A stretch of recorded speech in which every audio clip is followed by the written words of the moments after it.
Am I the a-hole for refusing to share my inheritance with the siblings who are now threatening to sue me for undue influence? Sorry for the long post. I'm just too angry to think straight. My father passed away a few months ago.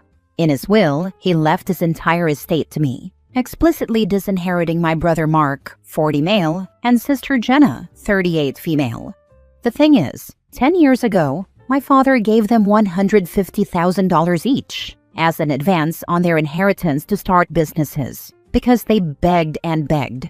He had a lot of money back then, so it wasn't much to him. Both of them blew it within 2 years, vacations, cars, etc., and had the nerve to ask him for more. When he refused, they got cruel. They stopped visiting, wouldn't let him see his grandkids, and bad-mouthed him to the entire family, claiming he was a miser who was hoarding their money. I was the one who was there for him. I took him to doctor's appointments, helped him with his finances, without ever touching a dime for myself, because unlike my siblings, I have a great job that I worked hard for, and was with him in hospice when he died. It was just me and him at the end. His will is ironclad, written by his longtime lawyer, and includes a clause stating they received their share during my lifetime. Mark and Jenna are furious. They've been blowing up my phone, saying I poisoned him against them. They're bad-mouthing me to the family, and I'm getting phone calls from relatives saying I should help them. Now they've hired a lawyer, and today I was served papers. They're threatening to contest the will, claiming I took advantage of our father in his old age and used undue influence to get him to cut them out. They offered to drop the lawsuit if I just give them $100,000 each. I told them to get lost and that I would never give them a single cent of our father's money after how they treated him. I am so angry I can barely speak. Am I the a-hole for telling them I'd see them in court and refusing to give them anything? I'm honestly worried that fighting this in court will cost more in legal fees than just paying them, but I'm so angry that I need an outside opinion because I've lost perspective. Now for the top comments. Not the a-hole. Like the will states, your siblings received their inheritance while your father was alive. You know you have nothing to feel guilty about. Even if you gave them money, they would blow through it and ask again for handouts, saying, it's not fair you still have money and they don't. Block them and carry on with your life knowing you were there for your dad. Don't block. Mute and ignore. People like the brother and sister love to keep digging when they find themselves in a hole. Always nice when they provide all the evidence too. Definitely do not block them, but do not engage either. As this poster says, document it and let the lawyer handle it. Sorry you're going through this. Not the a-hole. I worked for a lawyer, and what he told me once was that it is very difficult to prove undue influence. From what you've shared here, it doesn't sound like they have much of a case, but I'm assuming you now have a lawyer yourself.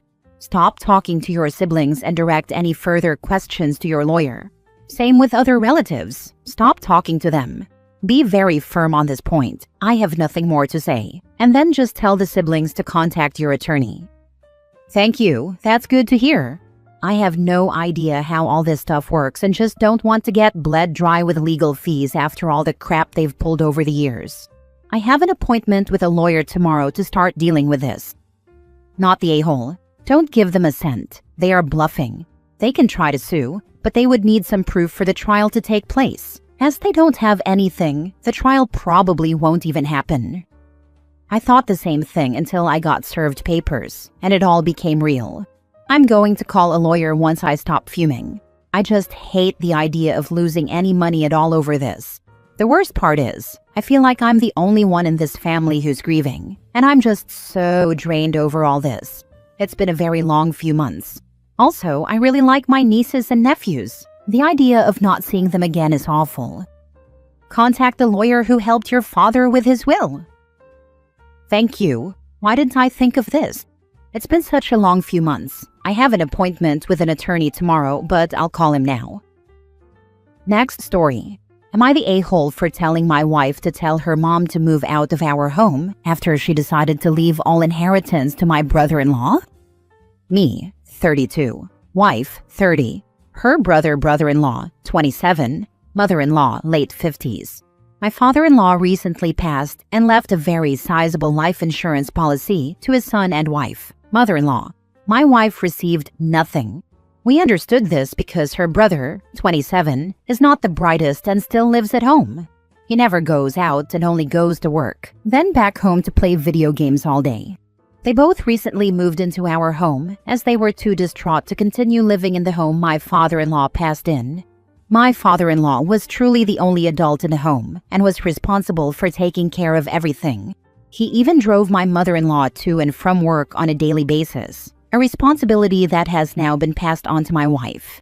I have since taken over the estate planning, such as paying bills, swapping over policies, etc. My mother-in-law doesn't speak English and doesn't drive, so as family, it was my pleasure to take on this responsibility. After a month and a half, I finally settled all the bills, funeral planning, etc., and all the heavy lifting is complete. I do not say it lightly, but without me, the family would be lost on what to do. For example, they didn't even know where he worked, and were surprised to find out he even had a life insurance policy. Both do not have any retirement plans or savings. I suggested a shared bank account for my wife and her mom to put the payout into, where it would accrue interest, but also pay off bills every month. Mother-in-law had no bank account before. It was at this point, mother-in-law said she would rather not have her daughter on the account and wanted to give her portion of the payout to her son, and have him set up with a savings account. She said this because since my wife and I have a home, it would be better used on her brother.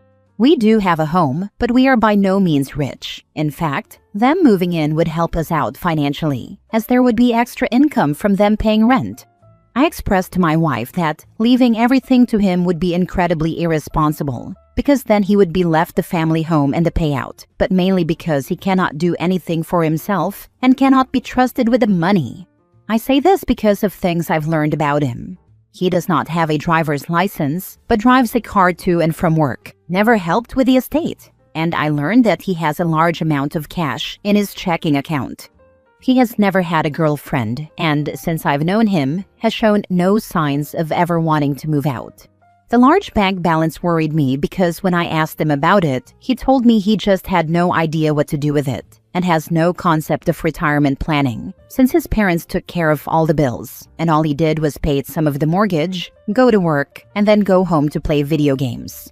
My wife was also there when her mom had breast cancer and took her to and from every single appointment, to the point of using all her vacation and sick days to help during this time. Her brother is not a bad guy. In fact, he's a great friend. But he just doesn't ever seem like he'll grow up to be a responsible person. I told my wife that after agreeing to take them in and have them live with us, it would be a slap in the face to be left nothing. So I told her that her mother and brother should move back to their home and use the money from the payout to help them live with the absence of my father-in-law. She was then furious with me and said all I care about is money, even though I feel that this is not so much about money, but that there is a complete lack of respect being shown, with nothing for all the help we have given and will continue to give. So Reddit, am I the a-hole? Edit, I would like to add that their plan for their family home would be to rent it out. They purchased it before interest rates went up a few years back and would be set to make $1,000 cash profit every month from it.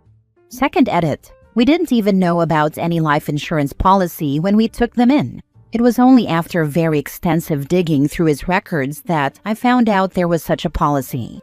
I'd like to add that my wife thinks this isn't the right move to leave them to fend for themselves because her brother and mom are not able to communicate effectively if needed. She only speaks Spanish, and he only speaks English, but he does understand Spanish and can say simple words like yes or no in Spanish. So, he would be unable to have in-depth conversations about any planning. That's where I have been serving as a bridge, albeit without any input from the brother, as he has not been involved with any planning since it doesn't seem too important to him. Not the a-hole. OP, you do realize that mother-in-law's retirement plan probably will be your wife and you taking care of her? Don't forget they will also be expected to provide care for the brother for the rest of his life. Perhaps he at least can be guided toward independence? OP and wife need to talk things out so they can present a united front to mother-in-law if OP wants anything to change. A family therapist may be able to help them communicate, since it sounds like they want what's best for everyone. Thank you for the validation. This is definitely a real possibility. Her 401k had about $4,000 when we checked. Not the a-hole. It is your house too. Mother-in-law should get the boot. Not the a-hole. But I read this through a unique lens, and there may be layers here that complicate things. When you say brother-in-law is not bright, are you referring to a cognitive disability? If one adult child has a disability, it could be a valid reason not to split assets 50-50. That said, it would be important to establish a trust and do it appropriately, so that brother-in-law is not able to squander his security. I would say he's not bright, in the sense that he's still living as if he were a teenager. He has no concept of paying bills, and money does not seem important to him, as he was always taken care of by his parents. All he has ever worried about in his adult life is paying his share of the mortgage and which new PS5 game to get. I would go as far as to say that he may be autistic. Truly, this entire month and a half, I've only ever seen him when he goes to the kitchen for food and when he's going to or from work. Next story. Am I the a-hole for refusing to co-assign my sister's mortgage after what happened with my ex-wife? I, 35 male, got divorced 3 years ago. Back then, I thought I was being the nice guy by putting everything in both our names. The house, the car, even some of my savings. Big mistake. When things fell apart, she walked away with half of everything, and I had to basically start over. It was one of those experiences that changes how you see trust and money forever. Fast forward to now, my younger sister, 29 female, is buying a house with her fiancé. She asked me to co-sign the loan, since her credit isn't great, and said I'm the financially responsible one in the family. I told her no. I said after everything I've been through, I just can't tie myself financially to anyone who's not me, especially not in a relationship situation. She got really upset and said I was punishing her for what my ex did. My parents took her aside and told me I'm being too cold and should be helping family, not acting like everyone's out to get me. But honestly, I can't do it. I still have trust issues and I'm just trying to protect myself. So now I'm getting guilt-tripped for being selfish, when all I'm trying to do is not make the same mistake twice. Am I the a-hole for refusing to co-sign? Tell your parents to co-sign then. And you know why they won't, because they know how dumb an idea it is, but hope OP is naive and can be guilted into it.